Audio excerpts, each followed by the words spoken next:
மக்களே உங்களை மாதிரியே நானுமே ரொம்ப ஆர்வமாக இருக்கிறேன் இந்த ஆர்கானிக் எக் ஃபெர்டிலைசரை ஓப்பன் பண்ணி பார்க்குறக்கு. எக் அமினோ ஆசிட் ஃபெர்டிலைசர் சரிங்களா. இது வந்து க்ரோத் பூஸ்டர். முக்கியமாக வந்து கால்சியம் வந்து செடிகளுக்கு பற்றாக்குறை இருக்கும்போது இது வந்து சூப்பராக சரி பண்ணி. ஏன்னா இதில் எக் செல்ஸ் இருக்குது பார்த்தீங்களா, இந்த முட்டை ஓடு வந்து என்ன கலரில் பல்பு மாதிரி கண்ணாடி மாதிரி இருக்குங்க.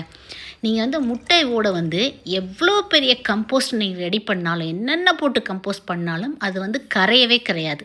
வெறும் லெமன் ஜூஸும் நாட்டு சர்க்கரையும் செய்த மேஜிக் அந்த முட்டையோட ஓடு, அந்த ஒயிட் ஷெல் இருக்குது பார்த்தீங்களா, ஸ்கின்னு மாதிரி ஆயிடுச்சுங்க. அங்கே பாருங்களேன், அப்படியே பல்பு மாதிரி தொட்டால் பலூன் மாதிரி அப்படியே உடஞ்சி ஒரு ஸ்மெல் கூட இருக்காதுங்க. நிறைய பேர் கேட்பீங்க, அக்கா இதெல்லாம் ஸ்மெல் வருமாக்கான்னு. தைரியமாக செய்யுங்க. லெமன் ஜூஸ் எந்த அளவுக்கு நீங்கள் நிறைய கொடுக்குறீங்களோ அதில் ஸ்மெல்லே இருக்காது. இப்போ வந்து ஃபுல்லாகவே எனக்கு லெமன் ஜூஸ் வாசம் தாங்க இதில் அடிக்குது. முட்டை மிளம் என்னாச்சுக்கான்னு கேட்டவங்களுக்கு மனசுலாயோ. Happy gardening.